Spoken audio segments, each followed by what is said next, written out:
This episode of the Off-Road Podcast is sponsored by Warren Medical Gear Outfitters and Colby Valve.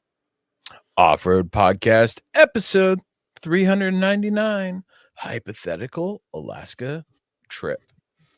Tonight, Aaron cuts more metal, Coy lights up some grass, and Ben gets burned. Welcome to the Off-Road Podcast, the podcast about everything off-road. We cover the news, review products, and interview people in the off-road industry, and imagine adventures that we can't even figure it out ourselves. So your hosts tonight are Aaron, Coy, my name is Ben, and welcome to the show. Well, gentlemen, Coy, how's it doing, man? Been good, man. I had a pretty mild week. We had some really nice weather this last week in my part of Oregon. We did. Oh, it was Yeah, absolutely gorgeous up Enough here. to make the rain that we have now extra miserable. But Yes. Yep. I can't imagine, man. days. I can't imagine having to days. work outside. Oh, it's so Yeah. miserable. But I actually got to mow my lawn. That was nice. And Oh.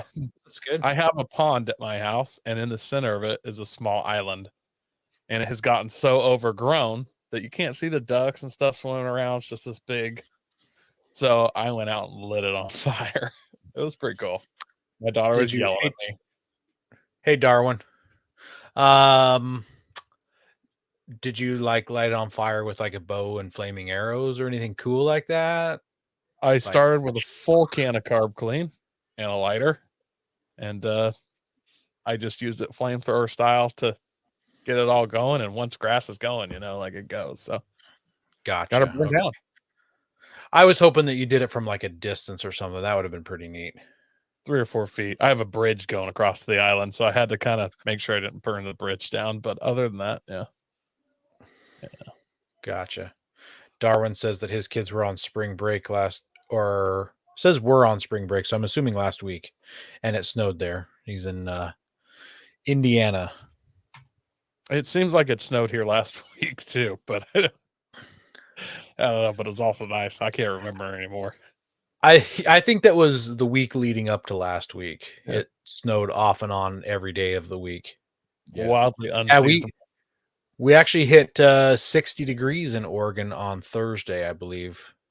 Yeah, first I think time we since did. last year. I think we might have gotten 63, 64, somewhere in there. Wow. Yeah, it was nice. It was enjoyable. You notice how Ben's house always a little colder, gets a little bit more snow, but also gets a little hotter. Just a one up. You notice that? Yes, Just gauche.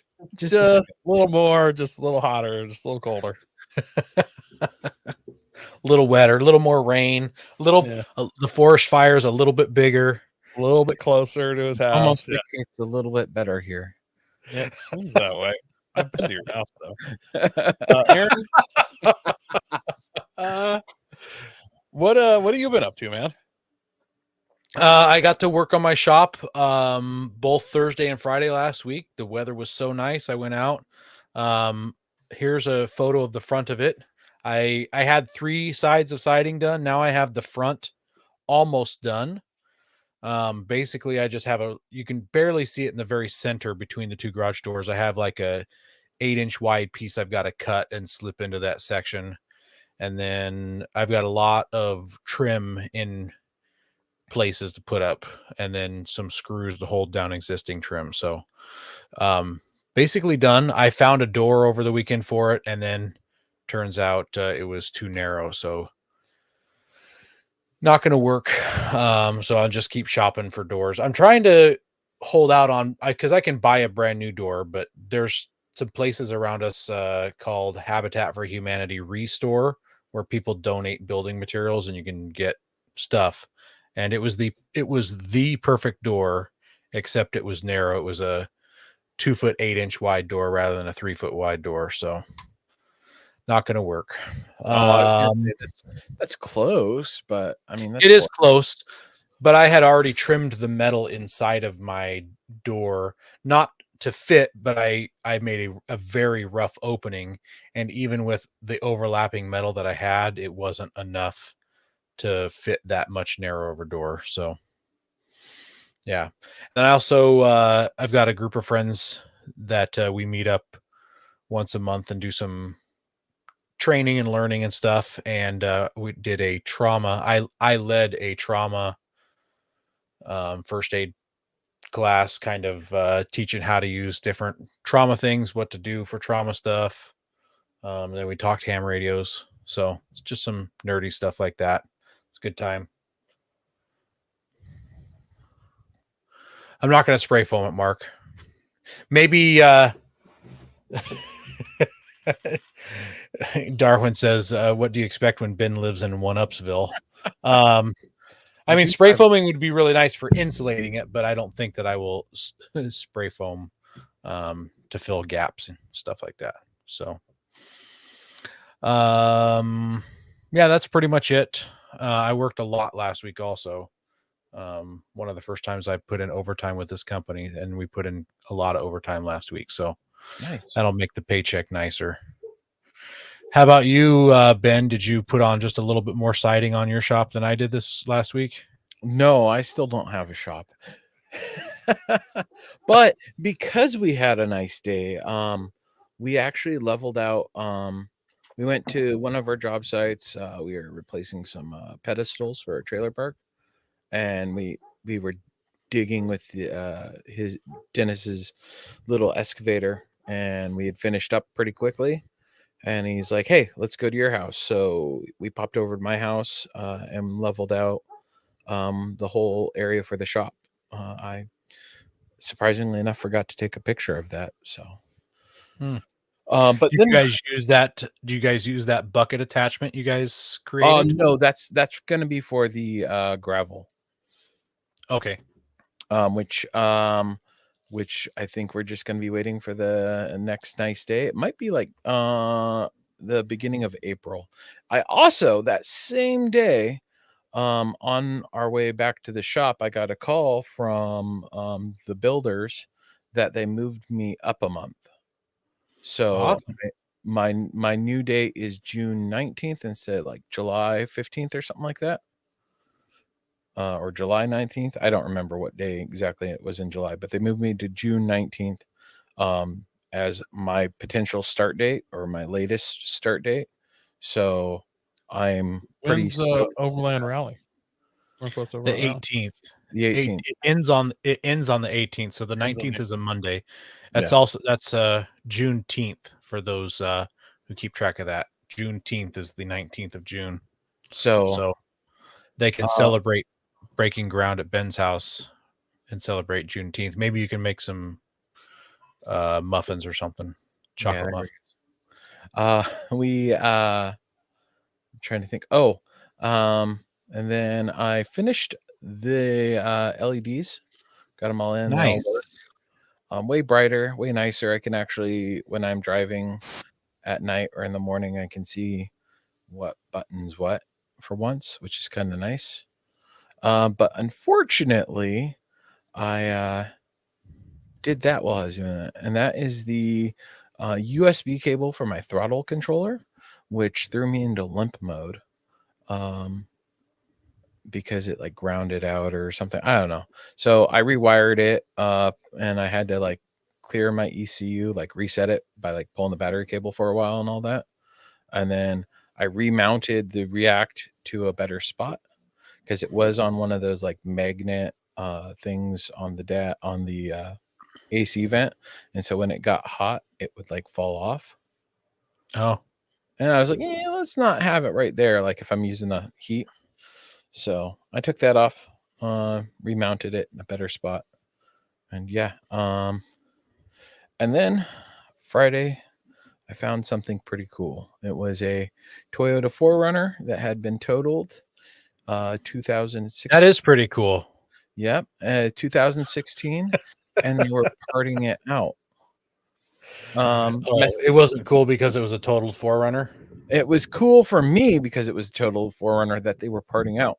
Fifth gens usually end up getting claimed by the insurance and someone buys them and drives them to Mexico or something.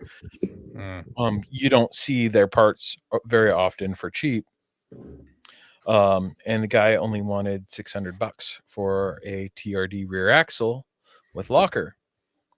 So super stoked. I called up Pete, or well, first I asked for permission for the wife. I was like, "Hey, this is what I want to do. This is what it's gonna cost." And she's like, "Well, what does that mean?" I'm like, "Well, I wouldn't necessarily have to re-gear, and I'd get a locker out of the deal. That's, and it's a stronger differential, because the 5th gens have the 8.2 instead of the 8.0, or the 8-inch. It saves money. That's what you got to tell It her. saves money. Essentially, Yeah, that's what it cinched down to her with her. It saves money. I'm not going to be griping about wanting to re-gear and all this for a little while. And so she's like, "Okay, cool, pull the money out." And I think it might have been because she wasn't feeling well. She got like food poisoning or something.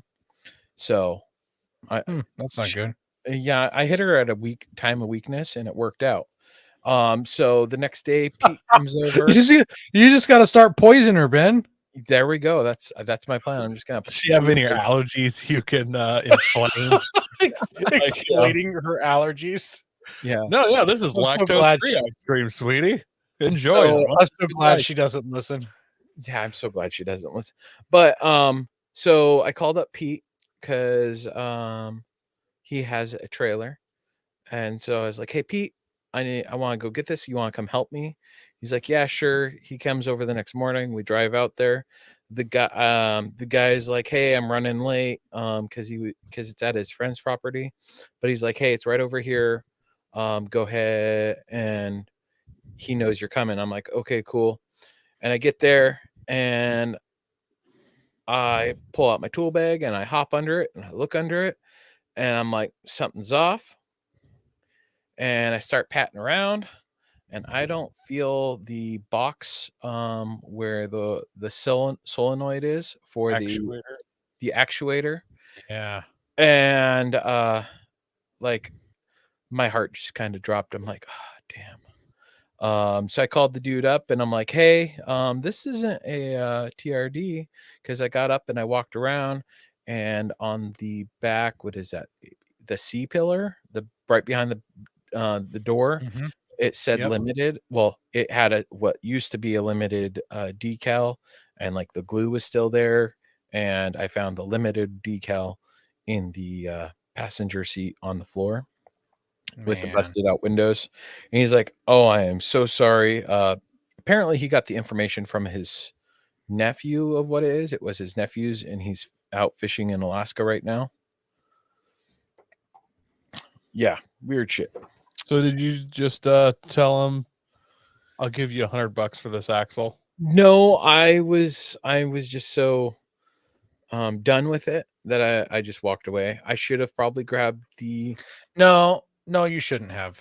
So I remember in our group chat, some people were like, "Yeah, it's stronger," but of all the things you've busted, Ben, a rear axle hasn't been one of them. Yeah, true enough.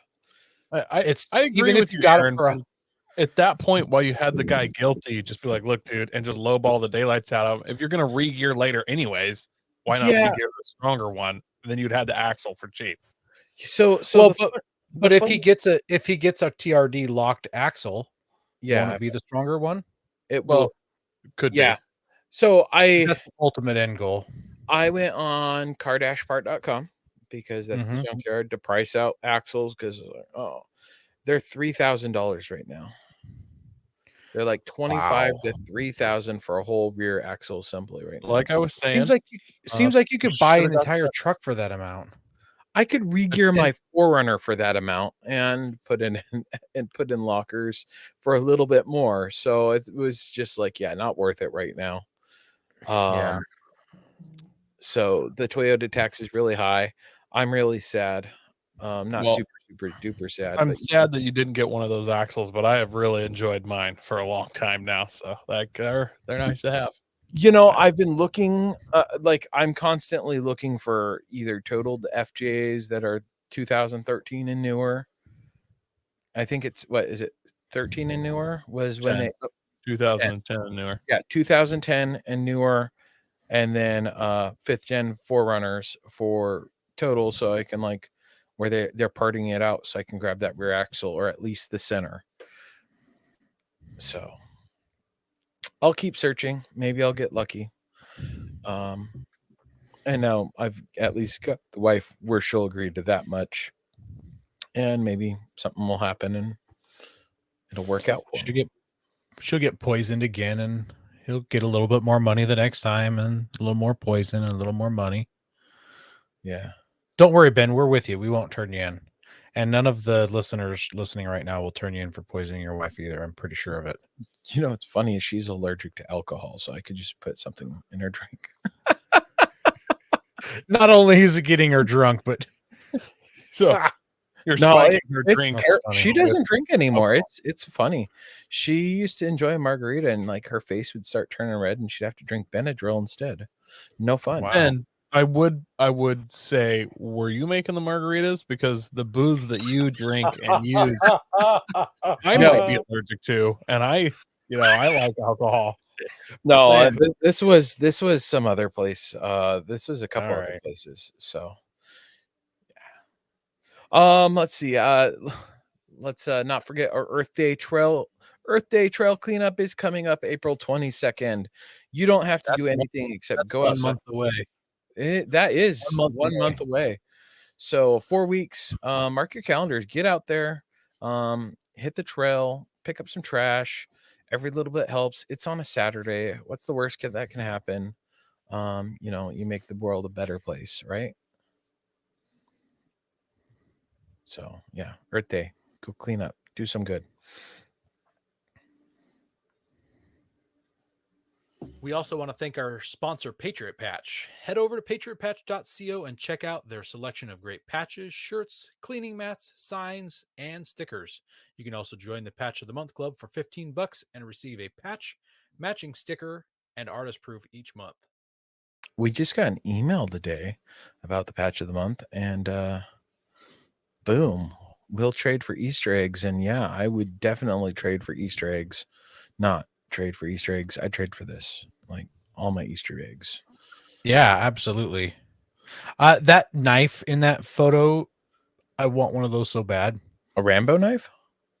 It's not a Rambo knife. It's like, I don't know if it's the current knife, but it's just one of the knives that the military used. It looks like a K-bar, which is a Rambo knife. No, Is it's that not like a the K-bar. Compass in stock survival knives. No, this made by Ontario Knife Company, and a few other places. Oh. And they're I'd have to Google them, but they're pretty neat. They are an actual bayonet knife. It will slip over your AR-15 if it's got the right flash hider and the right front sight on it. It clips right onto it, and the sheath for them are pretty cool. It's got a spot on there where there's a an oblong hole towards the end of the knife tip, and you clip it in there on the sheath, and you can cut barbed wire with it. Like you use it almost as a scissor to chop barbed wire. They're pretty cool. So you're like 40 something years old, and you can just buy things if you want them. I do know that, but I don't want to spend like the $160 for the quality ones that they cost. I don't want it that bad. Speaking of being an adult and making adult purchases, this is kind of off topic here, but did you know that you can legally buy flashbang smoke grenades and the multi-bang devices where it's like flash and rubber bullets or sound? It's flash and sound. Yeah, I you can didn't know buy those. They're like $40-$60 a pop. But then you got to pay like the hazardous material for shipping, and that's like another $40. You can buy them legally. I didn't buy mine legally, but yes, you could. Yeah. All right, back on topic here is I was totally wrong. I thought it was going to be Diglett, and it was a Pokeball with a potion for the patch for the Poke Wars drop. So I'm a little disappointed that I was wrong and it wasn't what I said it was, but still kind of cool. I ended up not buying it because I missed out because I was busy doing other stuff when it dropped. But next week's has been announced. There you go. I'm guessing it's going Is to that be Star Fox? No, I can't remember what the name is of that Pokemon. I That think looks it's like, Sly Cooper. but I think it's going to be like Jedi themed because that looks like a lightsaber in its hand, and maybe a grenade. Who knows? Mark says that Safari Land is a place to get bangs and smokes. Yeah. And Eric says in the comments, I like how I look at the pictures and say cool, and you guys look at them and analyze each and every item. Yep.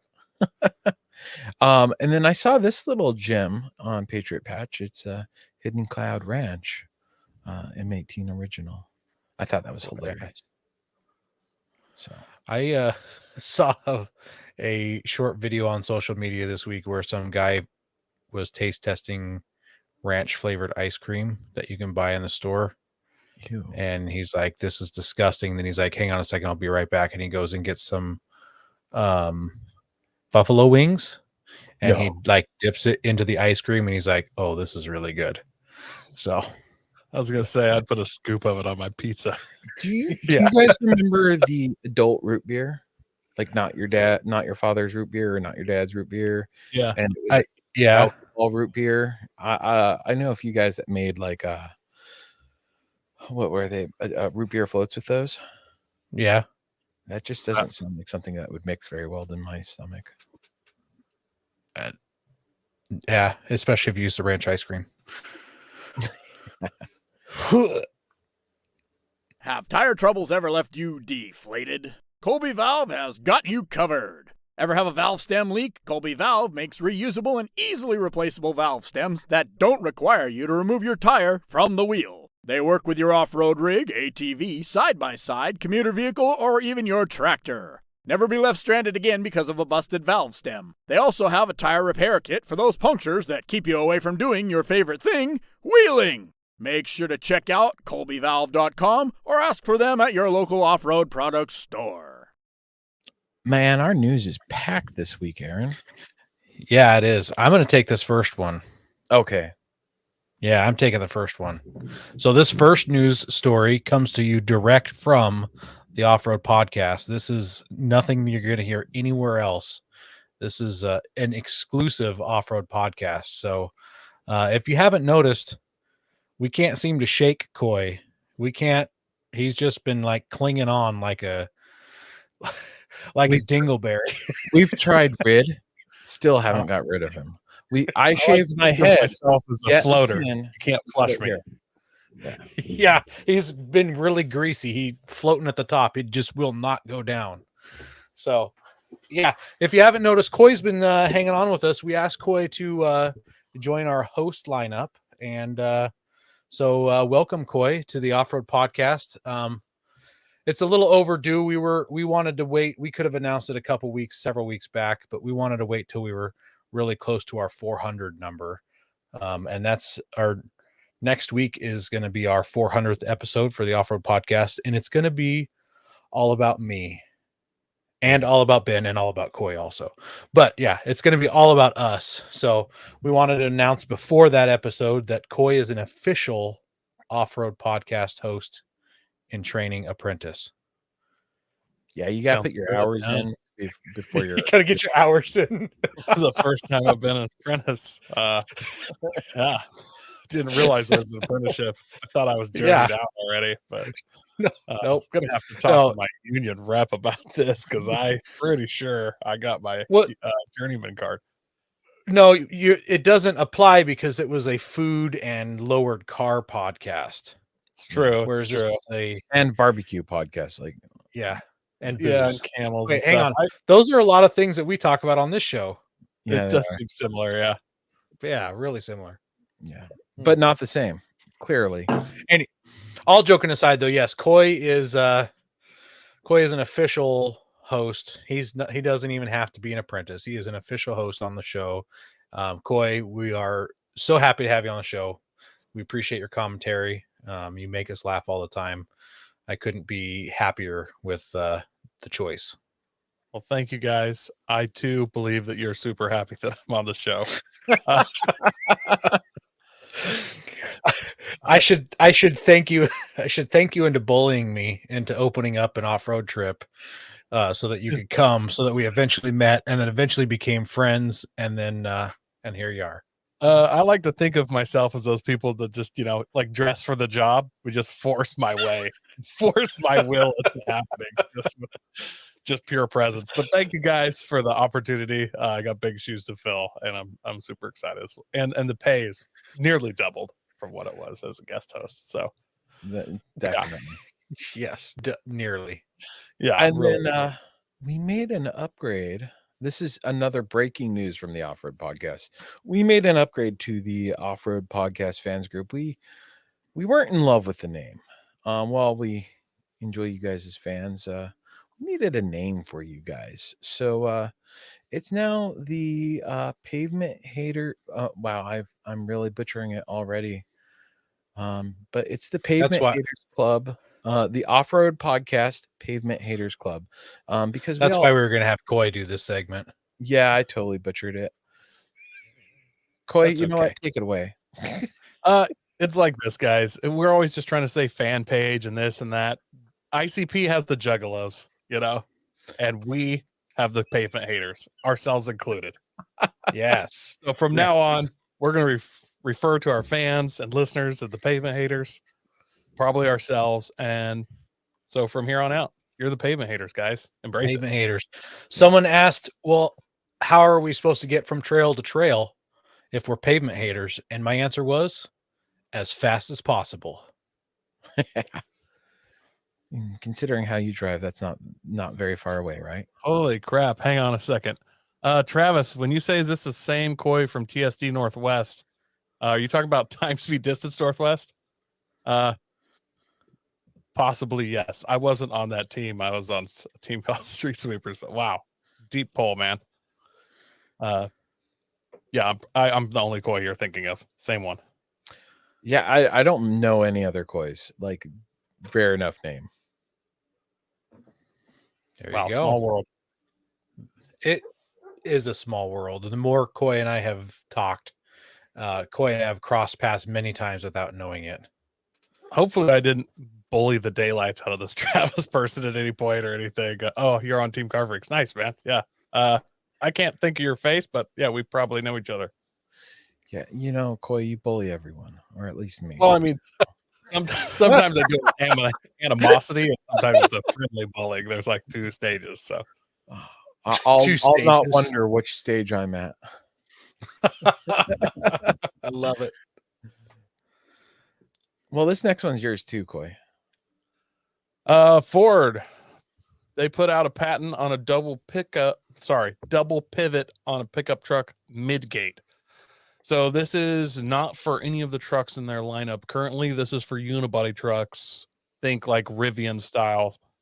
Well, Maverick's a unibody. Maverick would technically be a unibody. So if you can kind of see for those on the pictures, it double folds up. So think from the top of the back window of a truck to the bottom of the back window, it folds up, and then underneath that back window folds at a 90 so that it doesn't just stick too high in the air. Almost like a minivan hatch. Yeah, with a articulating center. yeah, and they've got it showed here with a like a tent setup on top. Yeah, Very interesting. And then and a bed inside. Yeah. So yeah, it opens up some pretty interesting ideas.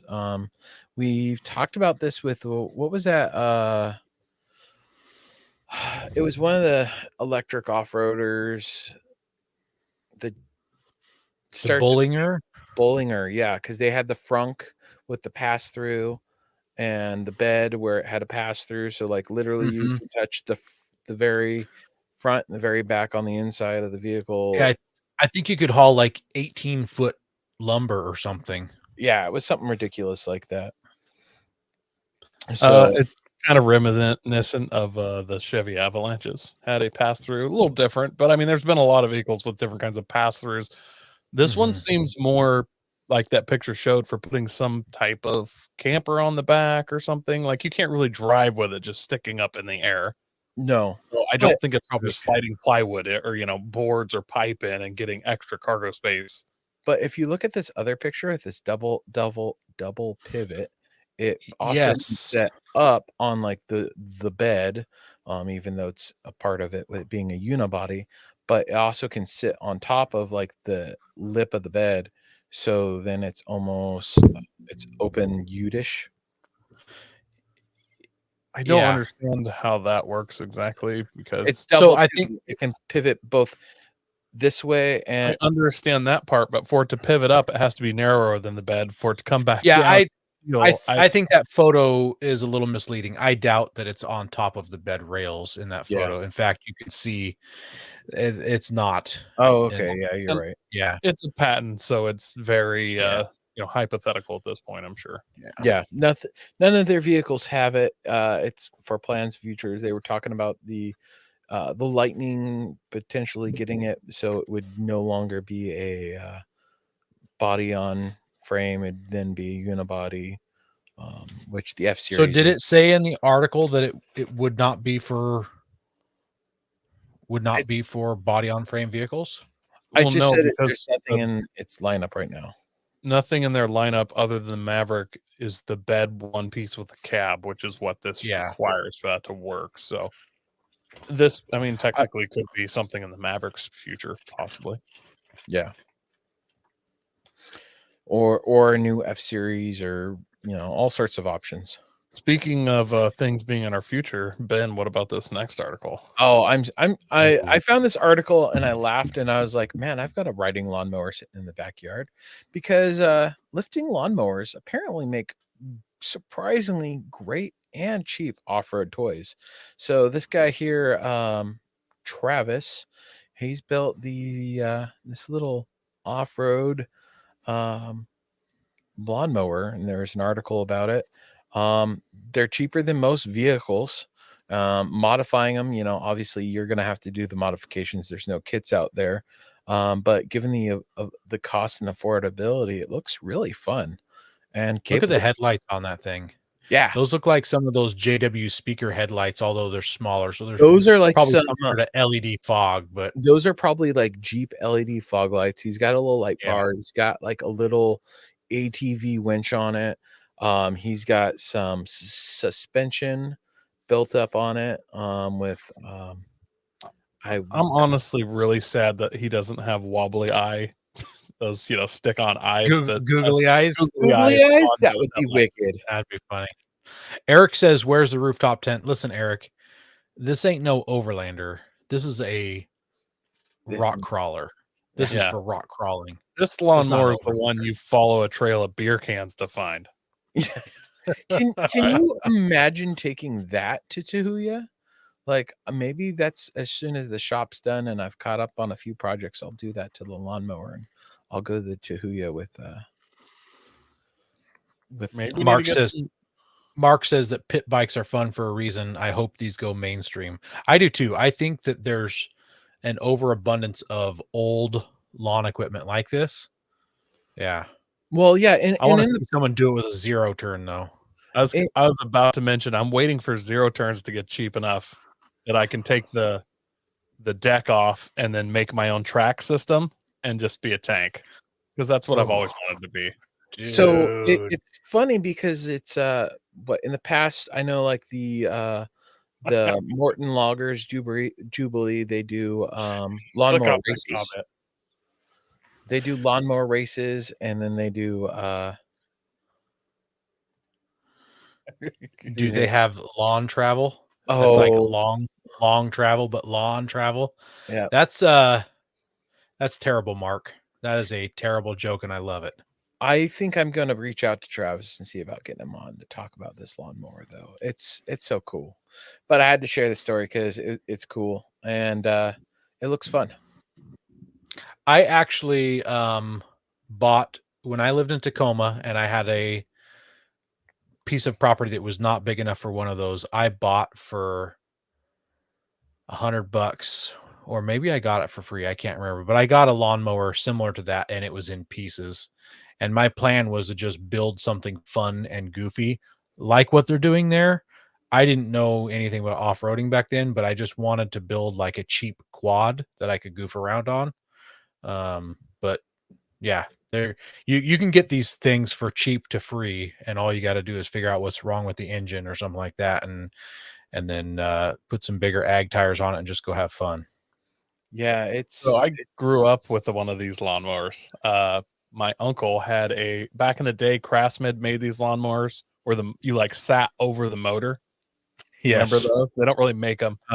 Something had happened to the deck and it was ancient when we got it. He took the deck off and just like drove to our house one day and unloaded it.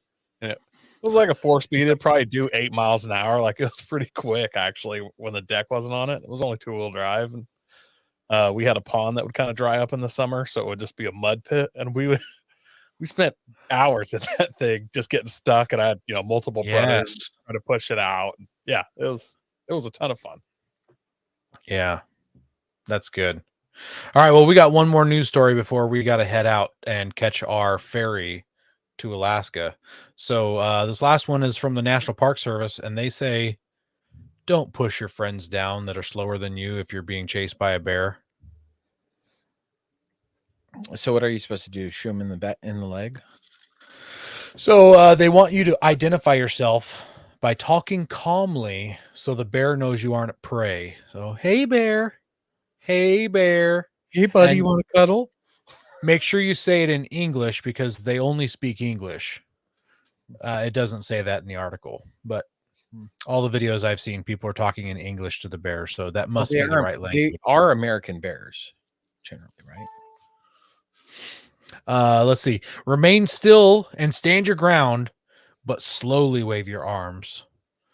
Like the balloon guy out front in the car lots. Is that what they want you to do for waving your arms?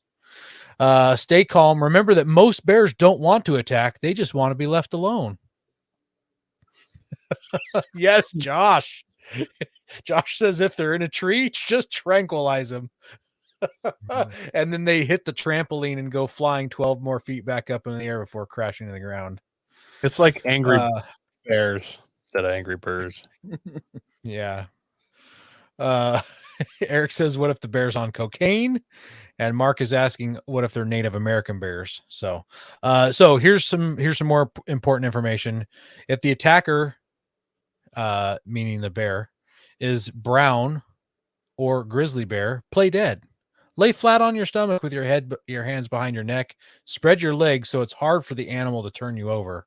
Stay still until the bear leaves the area. But if you have to fight back, use whatever you have on hand to hit it in the face. Glock 19. Glock 19. Yeah. I've seen some t-shirts where it's a guy standing in a tree peeing on a bear. So that might be an option. If it's ever a bear attack, you're not going to win. Like at best, you get brutally disfigured and mauled. Yeah. So just go for it, bear hug it right back, and then try for a suplex. It's a small chance just that try you to do it, but if you do suplex a bear, like the guy that choked a cougar, like you'd be right there with him. You'd be like, oh, you choked a cougar, I suplexed a bear. Who's really tougher? Yeah.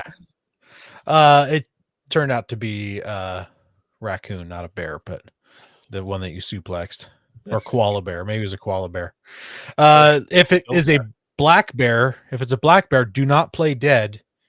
Escape to a nearby car or building if you can. If not, fight back and concentrate your blows on the bear's face and muzzle. Like so that. Feed it your hands is what they're saying. Yeah. It's just like, here, eat my hands. I have seen some videos like they say if a dog is attacking you, shove your hand like down the dog's throat. I wonder if that would work for a bear. I wonder if you can just like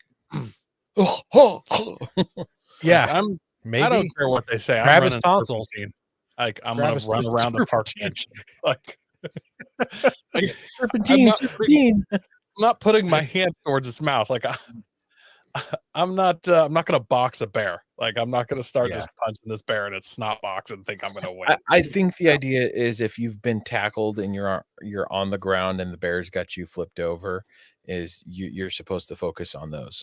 Apparently trying. Yeah. Yep. Considering that we're off-roaders, a lot of us off-roaders are pretty 2A friendly. So you may have something that's 2A friendly for that bear, or maybe you just have some bear mace. We'll find out in our main topic if any of us has some bear mace for our trip to Alaska. We'll find out. So yeah, use that. There you go. In the comments, we got some more stuff here. Josh says, grab and twist its nostrils like a horse. I didn't know that you do that with horses, so that's interesting. And then Gunmetal Guy says, the spreading my legs part is going to be a hard pass because when an animal is attacking me, I'm going to want to protect my valuables. So totally get it. Well, maybe you can go from being assaulted to being assaulted. Yeah.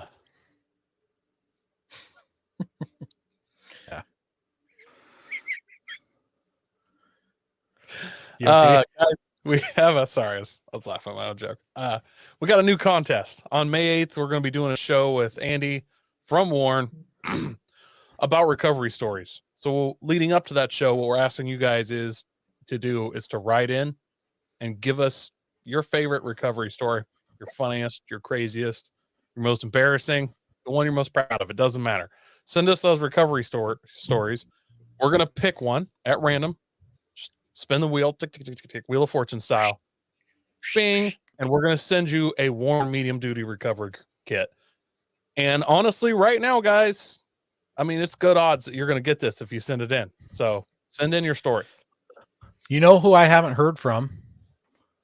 Haven't heard from Eric in the comments. Yep. Haven't heard from Mark in the comments. Haven't heard from Josh in the comments. Haven't heard from the other Mark in the comments. I don't think we've heard from Travis. Or Tree Loving Adventures, or yeah. Well, that's also Mark. He's logged into 2 accounts. No. So yeah, I haven't heard from. That's like at least 5 people that you guys should be entering this to win. And Darwin. This. Yeah, we'd love one of you commenters to win this. But absolutely, you got to do your part. We're going to give you this stuff. Yeah, you do have to do a little work. It's like typing up, but text to speech does work too if you've got a phone.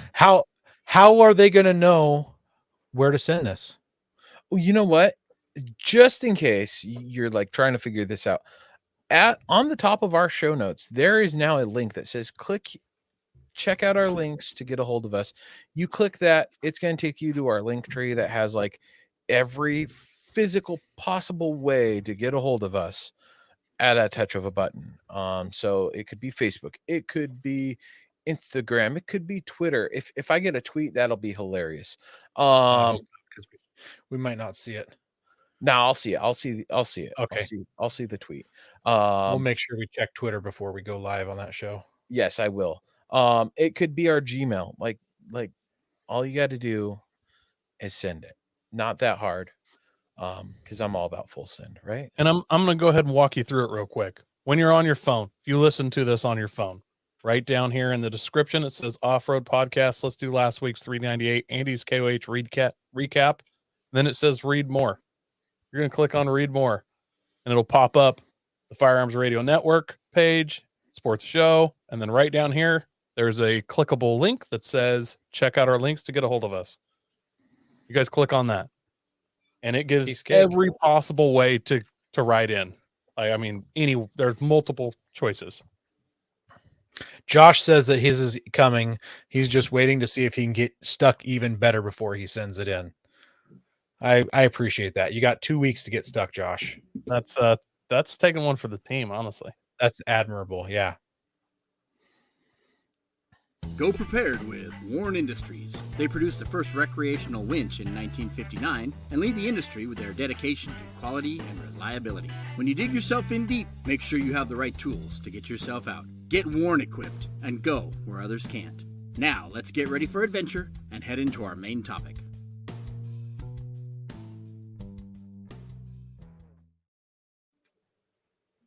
Well, gentlemen. So I've got some exciting news for our podcast listeners.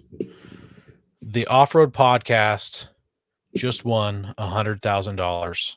Wow, I became a host in the nick of time. I have to say, you sure did. Minutes.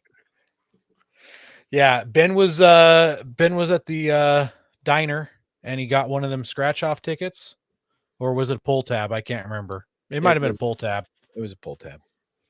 Yeah, Ben was doing the pull tabs at the diner, and he's like, Unfortunately, it was with the Off-Road Podcast's credit card. So exactly. That's why it's the off-road podcast money, not Ben's money. So because he didn't want to he hadn't got his wife poisoned that day. yeah. So she wasn't about to give him $1 for a pull tab. So he had to use our money. Yeah, so we won $100,000. And what better thing to do instead of investing it into this show than to split it up equally? So we each get $30,000 to go buy a rig, build it, and we're going to head to Alaska tomorrow with these rigs. And the last 10 grand of this money is to fund our gas and our food and whatever else, the ferry ride tickets and bail money and things like that. So yeah, so Coy, you want to upload your photos? So just so everyone knows, nobody knows. I'm gonna make Coy go first, and Ben, if you go second, I'll go last because my internet's the slowest. So I'll upload my photos while you're talking with yours. Sounds good. So none of us know what the other person bought. We have been 100% tight-lipped, so this is going to be a complete surprise what everybody bought for this trip. It's kind of like on Top Gear or the Grand Tour when they show up with a category of a vehicle and the other host has no idea. Although with the Grand Tour, I really think that they do know ahead of time. But we did give some stipulations to this. It's Alaska. We're leaving right now. It's springtime. So obviously you need to be prepared for what? Snow? Oh yeah, we forgot to upload the forecast. Yes, we did forget to upload the forecast. But then will you upload the forecast? I will upload the already forecast. done my pictures. So it's snowing and raining and cold. We're gonna ferry into Anchorage. We're going up to Dead Horse. We're gonna drive to the Arctic Circle. We're gonna try and do it as off-road as much as possible. We got 5 weeks to get it done. Yeah, we got some time. So honestly, it's probably actually gonna go from icy sub-zero temperatures at some point in the trip to actually fairly nice by the end of the trip. Maybe mosquitoes. Theoretically, it's gonna be a lot of mosquitoes, but we buy the truck. We've bought some modifications for the trucks. Josh says that we forgot to take out 99.2% for taxes. Josh, what we're going to do is we're not going to tell the government about it until after our trip. We'll sell the rigs and we'll use that money to pay the government. Yeah. Or Ben we'll let bought them this repossess ticket the rigs. while he was on a cruise in international waters. So I gambled on those casinos. The weather currently for Anchorage, Alaska, as of yesterday, was 33 and mostly cloudy. So we're looking clear skies up until next Monday for our show. Hopefully we don't die before then. That is in Anchorage. And as you drive north up to Dead Horse, Alaska, it will be 0 degrees with a cold, it's actually warming up from today or yesterday from -12. So it's chilly. So I think we all said we had to buy like a sleep system because we're allowed to use some of our current gear. Like I'm using a bunch of my current recovery gear. I've added some to it. I bought a new kind of sleep system. I think we all did. And, I'm using my regular cook kit, but it's not just vehicle modifications. There's a few extras in there. So with that, I think I'm going to kick off my build here, guys. Go for it. So you ready? I'm so stoked. I played it close I'm really to the vest. excited. Oh, dude, it's been so hard not to say what I got. Yeah. Whoa, look at that. So I picked up this 1995 Toyota Tacoma. It was $14,500. I'm going to go through a couple pictures here. So it's got the canopy. A beautiful rig, dude. That is It clean. is got the Iron Stewart kind of livery going on. And it has the like Baja style, I guess, Iron Stewart fenders or, Ivan Stewart, sorry. And it has a long travel front, king suspension. And this thing has just a plethora of mods. Like it's about ready to go. Like you could buy it and go probably now, but I'm going to try and just kind of burn through the mod list. And that's not everything on there, but it's got 2.5 inch, 8-inch travel. King adjustable bypass coilovers, 13 inches of travel. Has a Spartan locker in the front, manual hubs, T100 axle shafts, 529 gears front and rear. It has a double transfer case setup. So it's got 15 forward gear combinations with a final gear reduction of 250 to 1. So this thing walk up a wall. With 529s, you're not going anywhere fast, though. It's got a 4-cylinder, so we're gonna do okay on gas. It's street legal. I'm not gonna go fast. It's Alaska, like we're mostly off road. Like, no, I'm not gonna. Okay. All right. I'm not gonna race anybody. All pro tube. Pete's saying that's not Tacoma. Toyota pickup. Whatever you want to say. I don't know. Anyhow, Yeah, that was pre Tacoma. They were just called pickups back then. 95.5 was Tacoma. This is 95. Where was I here? Okay. Has OEM FJ Cruiser rock sliders that have been fitted on it. All pro tube and plate front bumper. Trail gear rear tube bumper with hitch mount. TK skid. Homemade front skid plate. In the cabs, seats, radios, all kinds of stuff. Body has the Duraflex Ironman front fenders. It has a Smitty built 9.5K winch, synthetic rope, custom turn signals, 24-inch light bar. Has a soft topper shell that folds up for open sides and then folds, to cover the bed. Extended diff breathers, Tacoma front brake calipers that are bigger, stainless steel extended brake lines, 3-inch body lift, all poly mounts. It looks like it has fiberglass fenders. Duraflex. Up front. Duraflex. The engine has been completely rebuilt. I'm not going to read the whole list, but it's LCE, literally everything. Brand new engine. Transmission transfer case, 5-speed manual, dual transfer case kit, 2.3 gears in the front crawl box, 4.7 gears in the rear. Transfer case is brand new. Dual shifters on the rear crawl box. Rebuilt drive shafts. 35-inch Maxxis razors on 16-inch wheels. Has the 1999 Tacoma rear axle with a factory e-locker. Extended rear shackles. Total Chaos long travel front with 3.25-inch extended per side. Total Chaos hoop system. Spartan locker in the front. So that pretty much covers what I'm driving. I think for my 14.5, I did okay. What do you guys think so too. far? Yeah, I think so too. I mean, if I hadn't won the lottery, it'd be hard to swallow that price.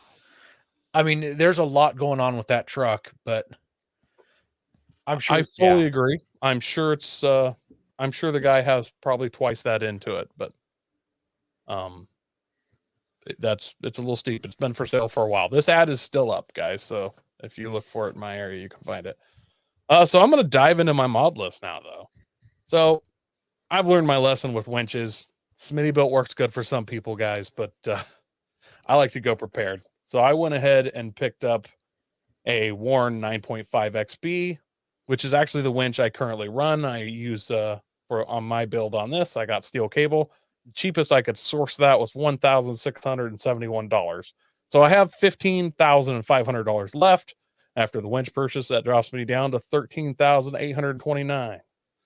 Now I wanted to really make sure I had air, so I went ahead and got myself a Sherpa big air compressor. It's 10 CFM. It's a beast. Those are but cool. It's also $699. So it's about the most expensive onboard air you can buy, which dropped me down to $13,130. Now, with that air compressor, you can almost run a mud texture gun for sheetrocking. Yeah. yeah, that's true. It's really close. Probably if you had a tank. I've not spent a lot of time in Alaska. I've been there a little, but from what I've seen, you got a lot of mud and bogs, and something that would really help you out is a pull pal. I don't know if you guys have ever thought about using it in that kind of terrain, but a pull pal, I think in Alaska would be beneficial. So I went ahead and got the RW 14,000 with a mount. So that is the one they recommend for vehicles weighing 10,000 pounds or less. Obviously, I could have gone a size smaller, but I didn't know what Aaron and Ben would be driving, and I wanted this to be useful for other people. So I went ahead and got one size up.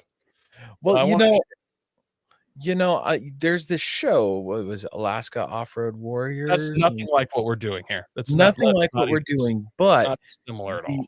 that land anchor was pretty useful.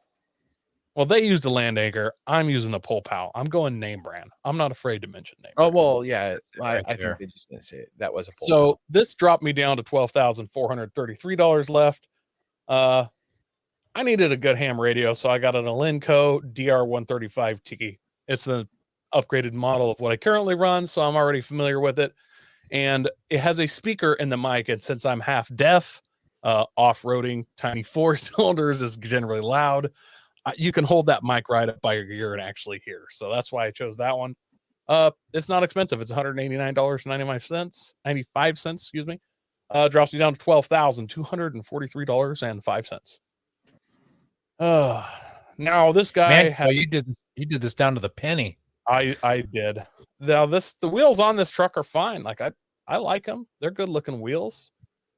And I like the tires, but those Maxxis Razors, I've seen them in the snow, and I'm not impressed with their snow performance. So I went ahead and picked up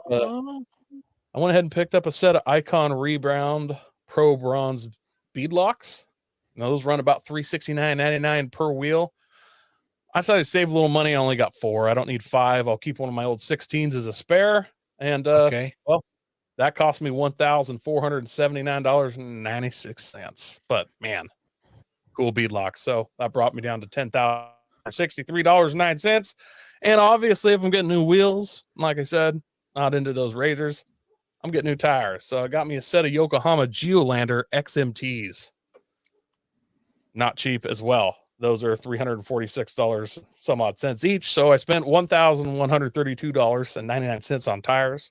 That drops my running total down to $9,630. I'm surprised you didn't step up to 37s, Coy, with the gear ratio like that. I considered it, but this thing, are we going to be driving through pure swamp? Hopefully not. But I did consider it, and All right. maybe I should have. I don't know. The Ironman portable 12-volt oven. I decided I'm going to be eating some pies and stuff, and they have this cool oven. I saw it the other day. It's a 12-volt oven. You plug it into your cigarette lighter. It'll heat up to 350 degrees in 20 minutes. You can cook 4 mini pies, like, those little turkey pot pies, 4 at one time. We need to talk to like Bubba or somebody there. I want to test one of those so bad. Oh, I want it. We just need to go camping, get the Iron Man guys to come with us and be like, all right, guys, we need to make a pie. Bring your oven. I'm going to cook cinnamon rolls and pizza and all kinds of good stuff on our trip because Oh my goodness. I think I'm going to be doing most of the cooking on this trip. Anyhow, so I got the Iron Man portable 12-volt oven. That's on sale right now for $239. So it dropped my total down to $9,391.10. Now, my sleeping bag I have is a below zero sleeping bag. It's just not going to be enough though. Now I've decided that I am going to sleep in the back of this truck. It's got a 6-foot bed. So I got myself a Hest foamy insulated sleeping pad. They're not cheap. They're $299. And to go with that, I got a SELK, S-E-L-K, SELK. I'm not sure if I'm saying that right. Nomad Pro wearable sleeping bag, because when the bears attack, you guys to be in your tent. I'm going to be running, and then I'm going to climb up a tree. I'm still in my sleeping bag. Okay. Oh my goodness. With that's not a below zero, but I have a below zero bag, so I've doubled up my sleeping bags with my wearable, with my regular, and then I went ahead and got the Hot Pocket battery powered heating pad. Now these are, I'm not sure the exact dimensions. I don't recall. They're 21 inches by 14 inches. It's a small heating pad. You slide it in your sleeping bag, and it just keeps it warm in there a little bit. So I got that for $159, and those 3 items brought me down to $8,664.10. I think I'm going to stay warm with that setup. Do you guys, what do you think? Is that going to work for me? I'd hope so. It should. Good. Yeah. Well, you guys will be dead anyways because the bear's going to get you. If not, you can climb into my rig. My rig will have space. You'll have space. Yeah. You got a Suburban. You just wait. Now, I can't wait. Yeah. I went with a Pelican 150 quart cooler because I figured I'm gonna need food for all of us. It says it's bear resistant. Okay. I am a little worried about bears on this trip, and I think you guys should be too. It's Alaska. It's spring. They're coming out hungry. And you guys know how we camp. We're like nacho cheese and pizza and just, I We mean, are that bear's delight. that smoke from our food's going to go up its nose and it's going to float in the air towards our camp like a Winnie the cartoon. Pooh's gonna show up at camp going, "You guys got any honey?" Yeah. So I got that. And that's why I went with steel line on my winch cable because I'm going to winch that thing up in a tree. And The at cooler. night, my cooler, the whole thing. Yeah. And when it starts ripping on it, I'll feel it. And you guys can jump out and bear spray it or whatever stuff you guys want to do. Pinata. Pinata. But that Pelican 150 quart cooler was not cheap. And I am so glad we won the lottery for this because it was $786.95. It's 150 quart cooler. Big cooler. Yeah, but it plugs in and keeps your food cold, and you don't need ice, right? Well, no, it's freezing outside. Like, why do I need ice at all? I could just. Oh, it's an actual cooler. It's not electric. No, it's just. You It's just spent cooler. $800. Overlander are plastic you? box. You spent $800 on a plastic box. It's bear resistant, and you can't plug it in when it's hanging in a tree, guys. You realize I have like a $200 bear resistant cooler from Walmart.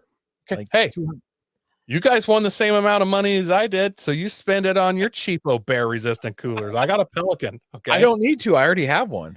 Okay, well, good for you. I spend my money how I want. Okay. So that brings me down to $7,877.15. Now, I had a little problem because I didn't have any place to put my spare. I also didn't have a place for extra fuel, so I got a Coastal Off-Road aluminum swing out. It's a high clearance. You got to cut it. It is nice. And the people that sell it think it's really nice as well. So that cost me $2,944. I went ahead and got it optioned with built-in LED lights and with the jerry cans. So it holds 2 jerry cans, can hold up to a 37-inch tire. It's aluminum, it's BC. I don't want to weigh this thing down as a 4-cylinder. Is it welded up already for that price? It comes ready to bolt on, other than you have to cut your bed to, be high clearance. Okay. So that dropped my price down to $4,928.15 left. Now, in my mind, it gives me the ability to carry an extra 10 gallons of fuel. I didn't feel like that was enough. So I went ahead and picked up a Titan Sidekick portable wheel well tank with an electric transfer pump. So those go up against the side of your bed and they kind of go over half of the wheel well, take kind of a corner. And that was, I didn't even write it down. That was a 15-gallon tank. So that gives me, 25 extra gallons of fuel. 25 extra gallons. It's a 4-cylinder. I think that's gonna get me what I need. Yeah, especially with those gears. Yeah, and that had an electric transfer pump, so I can just transfer that right in. I'm a little worried about having 15 gallons of fuel in the bed where I'm sleeping. So I could die of fumes, but it is a canvas top. I'm sure there's going to be plenty of airflow. I can always roll up a window. Anyways, that was $436. So that brings me down to $4,492.15. I wanted a little rack to go above the cab. So I picked up a Smitty built cab rack for $254. That brought my price down to $4,238.15. And then since I had that rack, I needed a spot to mount some lights. So I got the XK Glow SAR light bar and controller set up. That comes with 2 36-inch light bars and 2 24-inch light bars. Yep, Ben's doing the twirly. It is a really cool. It's really cool. You can control it like a spotlight. You can do strobes. You can do all kinds of stuff. But since I have the Garmin Overlander, we decided I'm leaving. I like to drive at night sometimes. It's just cool. And I like lots of light at camp. We want to see the bears coming to eat Ben from a long ways away. So that, though, $2,779.95. Wow. And you guys thought the cooler was extravagant. So that drops my running total down. I now only have $1,458.20 left. Not a lot. But I was worried still about bears. If you've noticed, I am a little worried about bears. Those things are man eaters up there. And I make a lot of succulent food. And I know they're going to come for me. And by me, I mean all of us. So I went ahead and picked up a Marlin 1895 stainless BBL 4570 God's caliber rifle. What's BBL stand for? It's their fancy, whatever. It stand for something else in the regular world, in the non-gun world. So In the naughty world. I think it stands for big butt lift. Yeah, I'm not aware of that exact one, but anywho, I got me a sweet rifle out of this. So even when we sell all of this, obviously I'll probably lose my rifle in a lake somewhere, so I won't be able to pay taxes with that. But I figure if any rifle's going to do it, that's going to help protect me from bears. I didn't get a scope or anything for it. I've got some around here. I'll mount my own optic on it or whatever. Buy my own ammo. Now that I was going to say, did you have any money left after buying that to even buy ammo? Well, I have $158, so and 21 cents. So I mean, I could buy that. Buy 40 rounds or so. I'm not going to kill all the bear in Alaska. Just probably one. Right. Exactly. And I mean, really, you only need one round and for yourself. So with my money left over, they're saying that Coastal doesn't offer a bumper for your 95, but I'm sure you got one that was close enough. It just made it work. I don't know. Anywho, I picked up a 106-ounce Rosarita can of nacho cheese. Oh, apparently BBL stands for Brazilian butt lift, not big butt lift. So thank you, comment section, for clarifying that for us. They really, I knew they would come through with that. Yeah. Clutch, as the kids say. There you go, as the kids say these days. And I got that in a 6-pack. That brought me down to a total of $98 left. So we got 6 basically 1-gallon cans of nacho cheese dip, which might not make it through 5 weeks. Like, I understand that's just over a gallon a week for 3 of us. So it doesn't really work out for us to actually have our fill of nacho cheese every night. So we're gonna have to take like Wednesdays, and I thought maybe Sundays would be non-nacho cheese days. Yeah, it's not optimal, guys. But I spent a lot of money on stuff. Yeah, maybe I'll return something of mine so I can get some more. Well, I have a little money left. I still have $98.81, and I got one last thing, and it's more for pranks than anything, guys. I got a bottle of bear sow and heat pheromone liquid urine. One of you guys is going to be sleeping, and I'm going to toss that over on your tent and throw some bacon out, and I just, we'll see what happens. Ben was talking about earlier if a bear's attacking you to spread your legs. In this circumstance, Ben, I would not do that. Do not spread legs. Yeah, I say run after I throw the bear sow and heat. Yeah, I might need to borrow your rifle. But honestly, if the bear thinks any of us is an attractive mate, it's going to be Ben. So that's my little prank / murder, attempted murder. And that wraps it up. And I have $85.82 left. And that's just, for bubble gum and stuff. Yeah, souvenirs. Yeah. Snow globe. All right. Well, are you guys ready for mine? Yes, Ben. Let's see it. I'm so excited. I found me a 1973 Pinzgauer. It's a troop carrier. It's got the 2.5 liter inline 4, so definitely not going fast, but I'm going somewhere because it's got locking hydraulic differentials, remote reservoir coilovers. Let's see. Engine was rebuilt in 2019. It also has a what's it called? An additional tank for 45 gallons of fuel. Wow. So, babe, do you have more pictures than this? Oh, I have lots more pictures. So Okay. I obviously There we go. look at the front. We've got some LED light, or not LED. We've got some HIDs. There's a Warren winch up there already. We've got a soft topper. Now you may be worried, like Ben, there's no windows, but yes, there are. They're just some slide-ins. So I do have. Look at that. Yep. And there's my locker. So I'm locked front, rear, and center. What'd you then pay for this beast? $15,000. All right. Yeah. And you see those What do you think awesome about that, Coy? I think that's awesome. When I was saying that I probably wasn't going to be racing anybody, and you were talking about how mine was probably going to be slow. Yeah. Yeah. Mine's starting yeah. to look kind of like one of the. I am on portal axles as well. So yes, it I'm probably for will be a sure going race. to take second place. Like I'm going to beat Ben at least. I don't know what Aaron's bringing, but I got Ben beat. Yep. We've got so look at this. Man, this is a cool rig, Ben. I know. It was so hard not sharing this with you guys. It's got a high lift. It looks like it's even got a high lift jack already in it. Oh, dude, it's already got some stuff.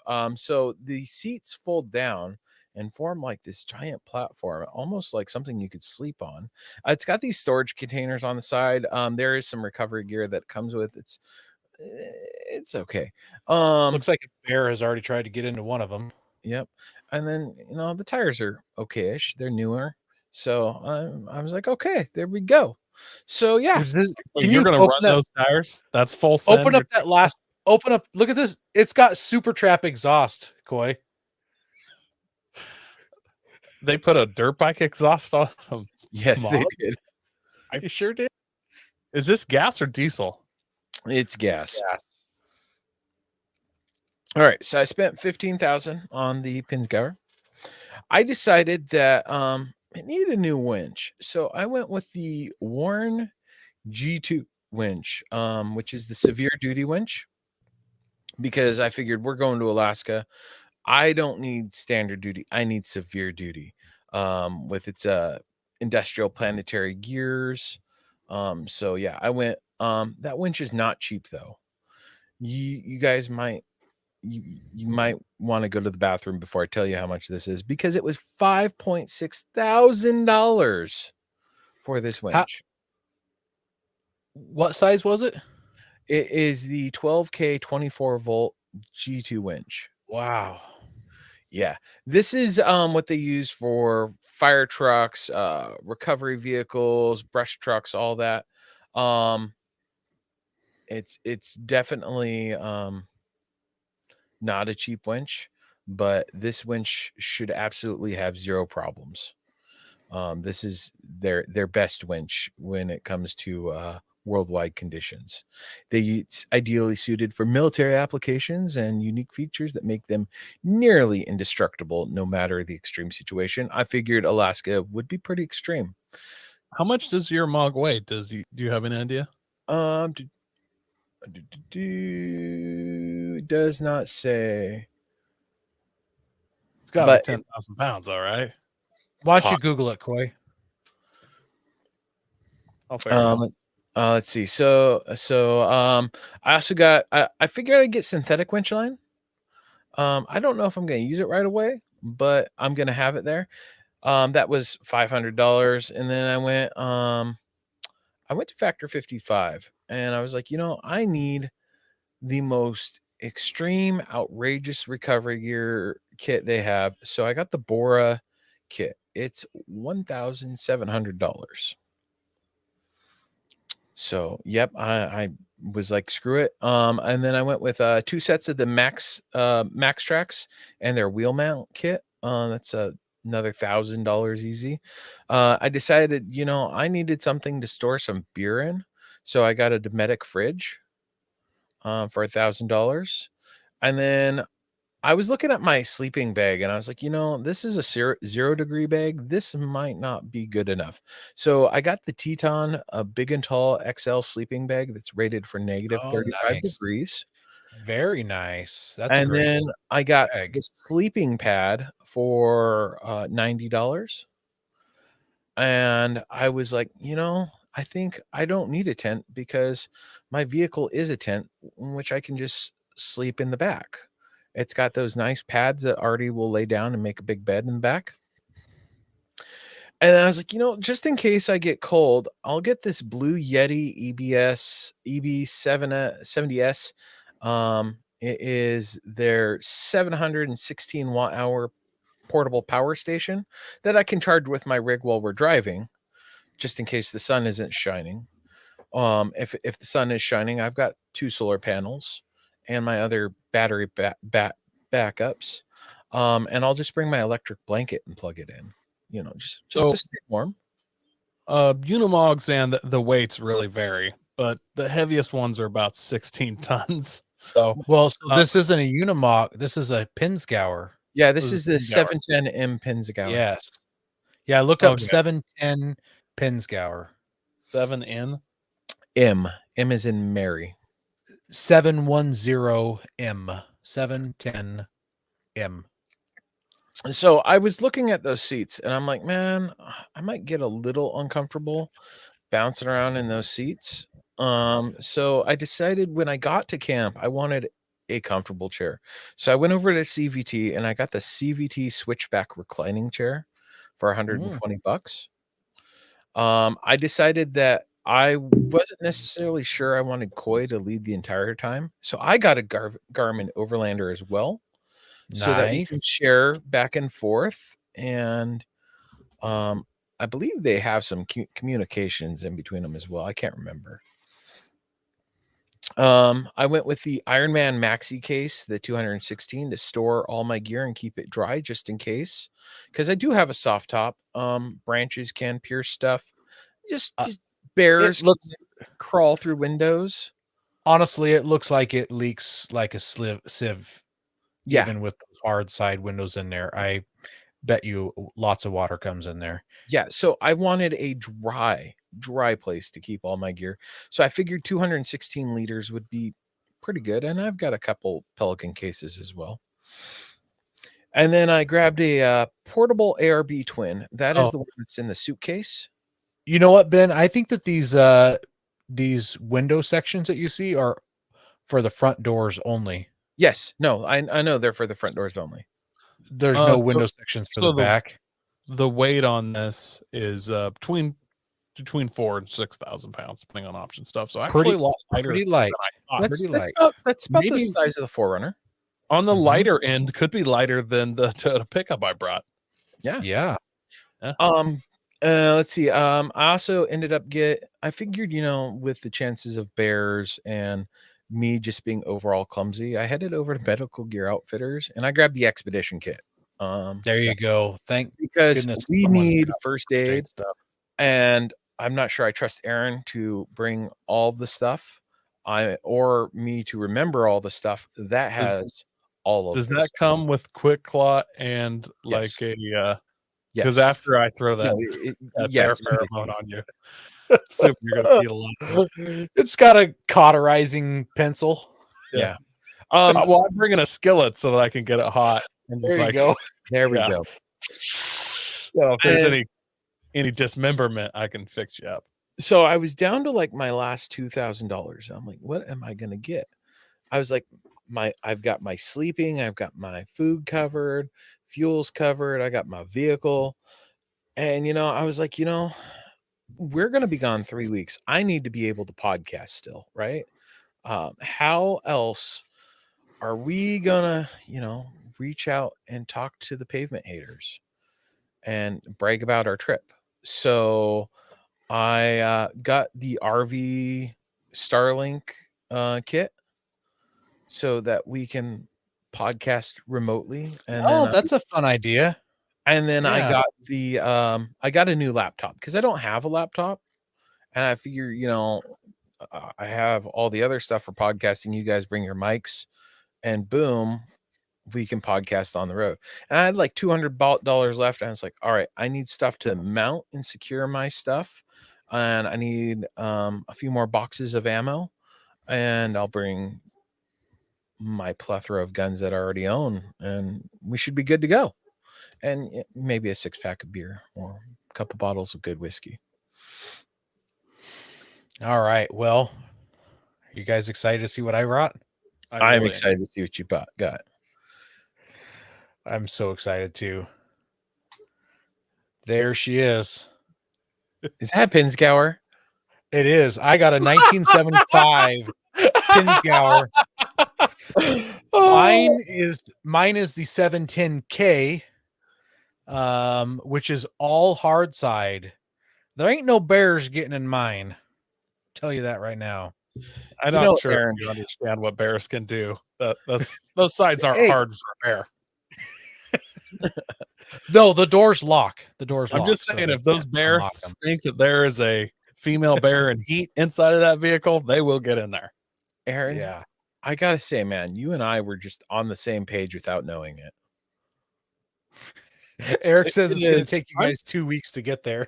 I'm starting to wonder, though, like I can fit one person in the passenger seat, and I guess one person can ride in the back as we drive the Toyota back while we wait for the parts to come in from Germany to fix these halfway through the trip. And we just finish the trip in the Toyota and drive No, home. didn't you hear Ben's had just been worked on before it showed up? Yeah, Like in Has 2019. Gauser not just been worked on though? Like, isn't that like always? You could always say that. Look at this one's cherry. So It is mine is a cherry. 1975. This was used by the Swiss Armed Forces prior to being imported. That means that like they worked on Smells it. like chocolate inside, it's- probably. It's a fleet vehicle. Yeah, and bears don't like chocolate, I don't think. So it should be a deterrent. Yeah. I wish you'd gotten a So 66, but this is good enough, I guess. yeah. 4-wheel drive, 5-speed manual, 2-speed transfer case, front and rear locking differentials, portal axle. Mine has the turret up top. That's definitely going to come in handy for things later on down the road. Oh, popping smoke and drive-bys. Yep. And as you can kind of see in this photo, it has a cage between the front or the back. So if the bear gets in the back and I'm in the front, I'm safe. Or if it gets in the front and I'm in the back, Dude, I'm you safe. could totally bring a bear I'm in a home. cage. I could. That's a good idea. We could bait You know a how bear and get funny it it would in. be to capture a bear and bring it back and dump it out at somebody's house? I've got the same cage, Aaron, except Yeah, but mine's you got soft. Yours is a little soft. You're gonna I'll have think to it might capture come out. yours. I'll Yours cut- has to be captured in the cab, but then it makes it tough to drive home. Oh, well, Aaron Yeah. can tell me. We can, So mine has 16-inch steel wheels, and it has got BFG KM3s in my favorite tire size, 255/85, which is a pizza cutter. That's like a 10.5 inch wide tire or 10.1 inch wide tire by 33. It's got Rancho shocks, limiting straps, new brake lines. Let's see here. It's already got a 12-volt air compressor in it, so that means it's got some 12 volt in it somewhere, even though it's got a 24-volt system. So yeah. Let's see here.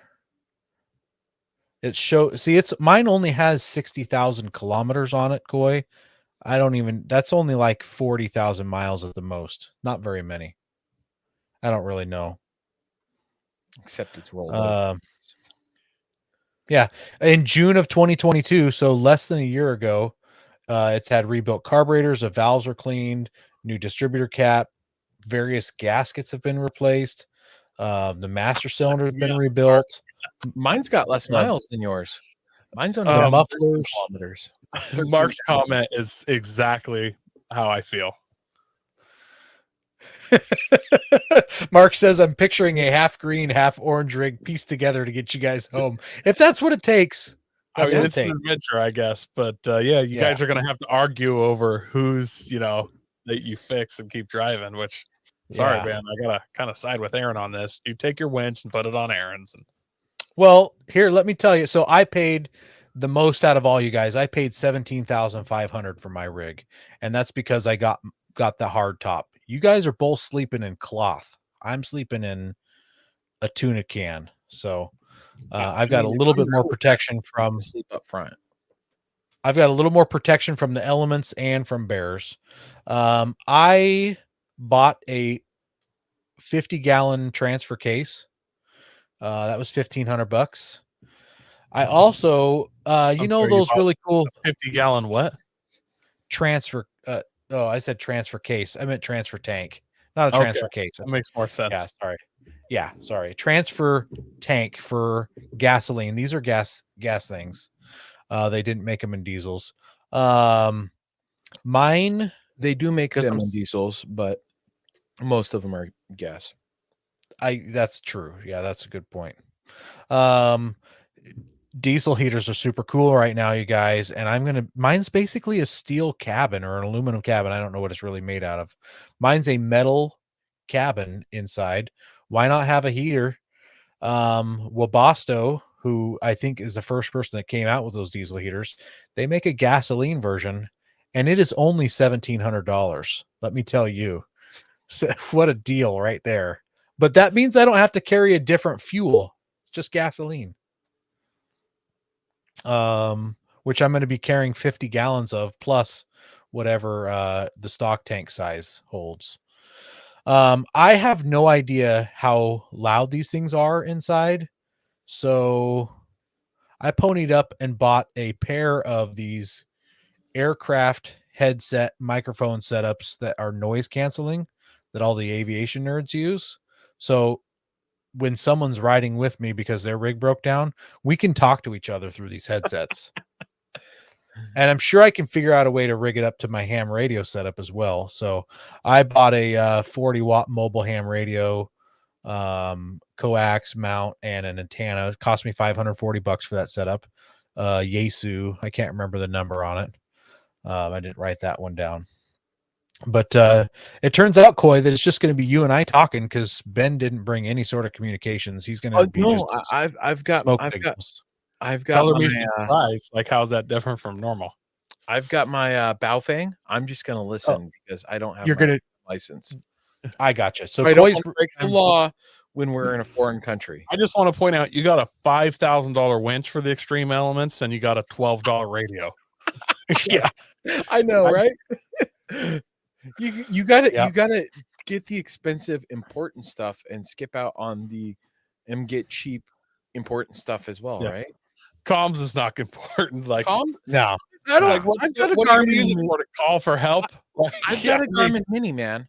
Worst case scenario, I'm hitting that SOS button and hoping, the Alaskan Coast Guard shows up with their helicopter and saves me.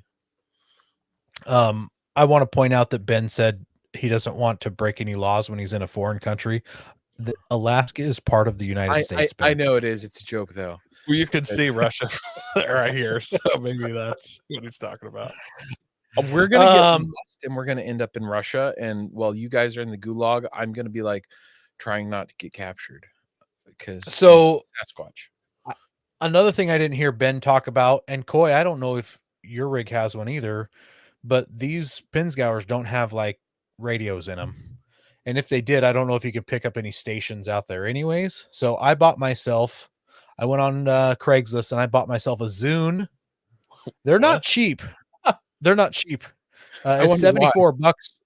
It's $74, but hey, I've got 128 gigabytes, or maybe it's megabytes, I can't remember, worth of MP3 storage for all my favorite songs and podcasts while I'm traveling. So you don't know what a Zune is, Coy? No, I know what a Zune is, but I mean, like, Oh, I mean, full Guardians of the Galaxy here, like, woo, 1996. Where's your 8-track there? Yeah, so I'm going to put all my music on that. That'll connect to my headset. If My you need truck- me to, I had a full Sony radio and stuff. I just didn't, in the massive list of all the cool stuff my truck Okay. had, I just kind of Come skipped. out. Yeah. Gotcha. Okay. Well, hopefully you can hear it over your highway gears whining and your 22 RE just revved out to the max. I don't think I'll be revved to the max following you guys at 35, so I think I'll be fine.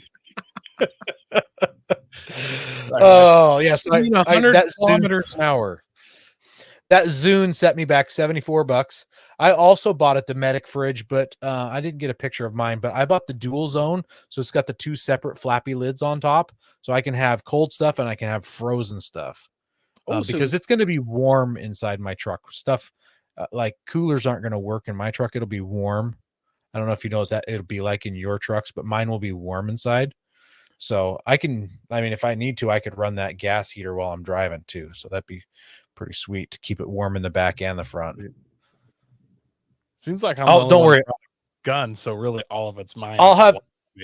I'll keep your Marie Callender's pot pies frozen in mine, Koi. So actually, okay. because you're yeah. I think I went to keep my cooler stocked with ice. I just literally get out, grab some and put it in. in. Yeah. Pack it with your gun and put it in. I went to the local lumber yard and I spent about $400 on some lumber and plywood. Mine in the back doesn't have the cool sit down stuff like Ben's does. So I'm going to build a sleeping platform because my fuel tank will be underneath it. Then a sleeping platform. And then I spent big bucks. I spent $400 on a memory foam mattress because I want to sleep like a baby and dream about bears. I don't want to be scared in the middle of the night. I just want to fall asleep after a long day's driving and have a wonderfully comfortable thing to sleep on. So I spent a bunch of money on a super thick memory foam mattress. And remember that hatch in the top of my truck? Mm-hmm. I bought a $900 DJI Mini 3. So when it's time to fly my drone, right out the hatch top, and then it's just flying around. I'm still inside. Release the drones, and then it flies out. Yeah, that's a good idea. I'm still inside flying my drone. Yeah, pretty sweet. And I could just fly around with the hatch open, and then when it's time to land it, I just right down the hole, right down the hatch. Man, you almost won't have to leave your rig except to go into the back. Yep. DJI Mini 3. I also bought a Pole Pal, the 14,000 pound version, $720. I didn't bother with the mounts or any of that stuff. I'm just gonna throw it in there, strap it down with some Harbor Freight ratchet straps or something. Throw it on top of your memory foam mattress. Keep it from clanking, so it's not rattling. Yeah. I bought 2 pairs of these sweet aluminum sand ladders, the ones that have the holes with the dimpling. 2 pairs pierced aluminum plate. Yeah, I bought 2 sets of them, so I have a total of 4 sand ladders.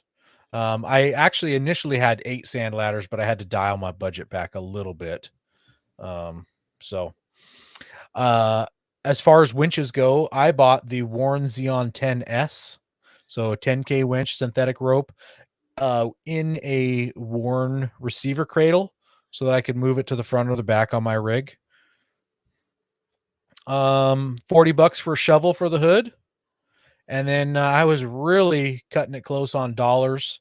I went on Amazon and I found an El Cheapo light bar, a 50-inch light bar, by the way. It only cost me $56, not $2,600. So I got this sweet light. Mark 56. Why nobody's bringing the gold pan? I have lots of gold bands, Mark. So I'll just bring one I have. We're kind of bringing some of our own kit, but we're adding, to this stuff. That's a good idea. I've got a gold pan also. Yeah, so maybe I'll bring mine too. I ran out of money, so I didn't get any guns or bear spray. But because I'm inside of a robust metal housing, I'm going to be totally fine and safe in mine. Technically, you're already bought a Steyr, so they make guns as well. Huh? Yeah, I thought that might have been the joke you're going for. And I don't really have anything to worry about because I'm in my metal cage. The bears are going to go for the easy, quote unquote, soft targets first. So you guys are the soft targets with your soft tops. I think the target is whatever I make it, honestly. With my I decide the target, right? I already see some crosshairs on this one. Yeah. I gotta show you this picture from the rear of my rig. Look how much ground clearance that bad boy has on just measly 33-inch tires. Measly. That is crazy. I'm glad that I'm going wheeling with a bunch of Rambo RVs, so this should definitely be interesting. Yeah. I'm stoked. I'm absolutely floored that you copied me, Aaron, without knowing it. Hey, you copied me. You know, I was originally thinking of building like a Subaru Crosstrek. I found one for like 15. I was like, I can long travel it and throw some lockers on it, or a locker on it. And then I was like, oh no, that's kind of lame. Ooh, Very. let's find a Pinsgauer. All right, look Yeah. for a Unimog first. And then I was like, wait, Pinsgauers come locked front and rear. I was looking for a 6x6 Mhm. one, but I couldn't There- find one that I was happy with for the price. Originally, I was going to spend the 14.5 on the truck and then just spend $15,000 on like a nice trailer with rooftop tent stuff on it or something, or a teardrop. But I was like, yeah, it's kind of lame. I want a bunch of stuff. Yeah. I kind of the same reason as Ben. I bought the Pinsgauer because I know they're capable, and they already come with a lot of factory things that people add on to their four-wheel drive vehicles, like the lockers. So I was super happy to find the hardtop, because almost all of the ones you find are soft tops. So Yeah, I know. I was looking for a 6x6, and I was like, oh, this one's fully loaded. Like, it's even got a winch and lights. I'm like, I won't have to buy a light bar if I don't want to. And so I was looking Yeah. at the lights going, I might want to upgrade those, but I was like, nah, screw it, run it. Yep. Koi will blind Yeah, me. I didn't add much to my rig because it was already fairly capable, and that was kind of the idea. So Yeah. I Do don't you notice I Ben's think the only one running used tires again? Uh, Just throwing that out there. He was like, the tires are pretty good. They're not too weather checked. I mean, there's like 30 seconds there. So Yeah. Those Iron Man tires. I don't know what to think about those, if they're any good or not. I think they're Not great. affiliated. I remember, like, in the snow, I've heard that they actively try to kill you, I think was what was told. Oh, yikes. Yikes. Sweet. Maybe I should have spent some. You know what? I will return the Dometic fridge and the Garmin Overlander and get myself some new tires. That's probably a good choice. Yeah. But I So, got to do it tomorrow morning, so who knows what tires I'll end up with. yeah, well, maybe you can find some place up in Alaska to get some extra expensive tires put on. Yep. So, anyways, well, I gotta get to bed, guys. Tomorrow's gonna come early, because I don't know how many hours it's gonna take me to get to the ferry up in Seattle to catch the boat, when I can only do 52 miles an hour. You should So- probably leave now. Yeah. I'm gonna. I'm I'll gonna see go you ahead guys and in blame. Oh man. Well, that was a really fun exercise. If you can't tell, we didn't really win the lottery, and we didn't buy these vehicles or all this equipment, and we're not leaving for Alaska tomorrow. Spoiler alert at the very end of the episode. Yep. Sorry. And we guys. do have 10K left. Did you guys have any like gifts picked for each other with that 10K? I mean, I know we're gonna buy gas and stuff with it, but you know, I figured I'd buy you a steak suit. I figure we ought to buy Ben a set of tires out of that 10K. So just wipe 2 of that out. Do you think there's used tire stores up there? There's a lot of abandoned military bases, so there's got to be some. You know used what? tires We could just for- fill the back of my vehicle with used tires. So as I blow them, I just throw them out the back. Just keep swapping them. Or- Do they or, you make know, a or I mobile use them- tire machines? I was gonna say, could we put a tire machine in the back of there for you to?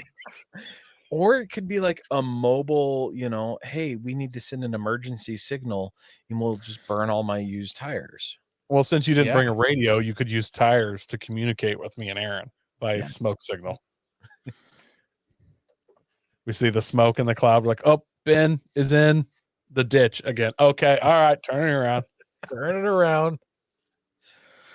Oh, that's funny. Yeah. No, I enjoyed this. I'm sad that you got the same vehicle as me, Aaron. I am too, but it was also fun when I saw that orangish yellow Pinsgauer. I'm like, oh man, that's funny, but man, he got the same one I did. Yep.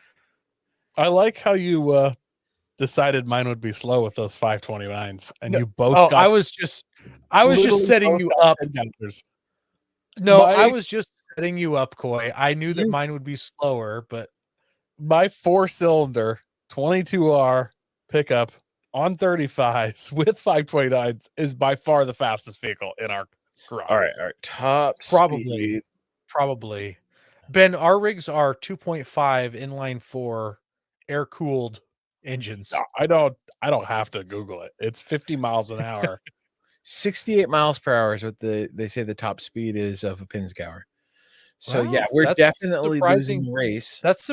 No, I don't know. I don't know. That 22 RE with 529s, I doubt with 35s, I doubt will hit 68 miles an hour. Yeah. And and I then really the, doubt your Pingauzers are going to hit 68 miles an hour. I kind of doubt that also. So with Ben, the you'll have to standard- send a text to Star Pins and ask him. Yeah, and with the standard fuel tank, it's 249 miles, which I don't know what the What's size. this? What's the size of the tank? Let's see. 24 gallons, 10 miles a gallon.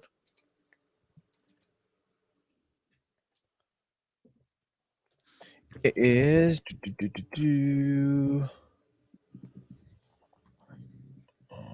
So,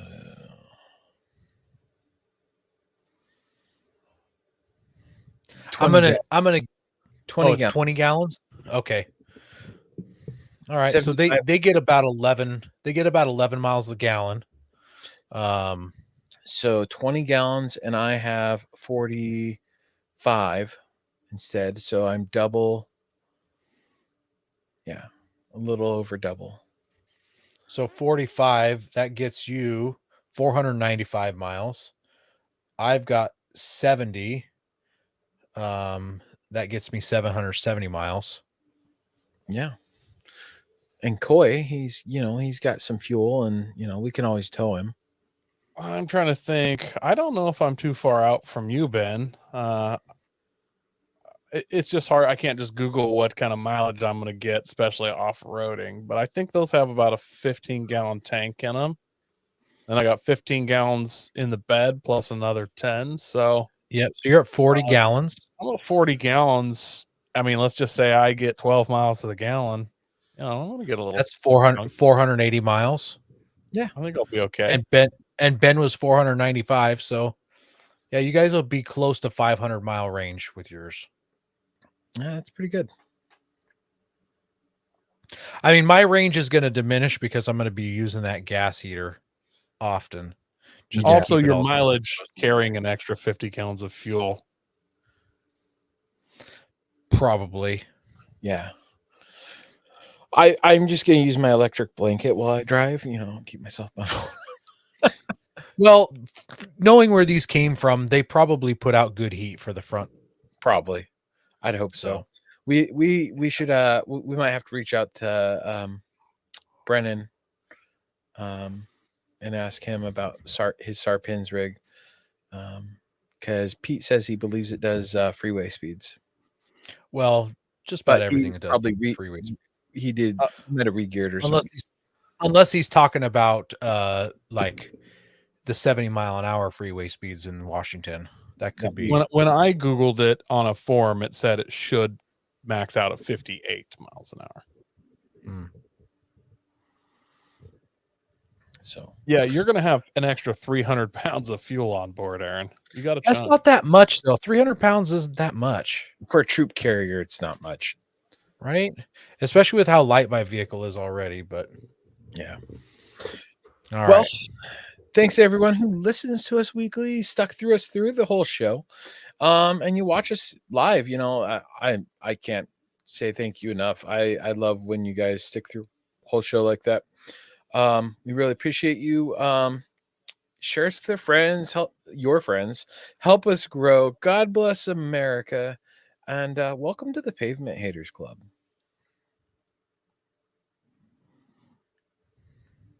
Don't forget to visit Patriot Patch and join the Patch of the Month Club. Check out our Gaia affiliate link for up to 40% off.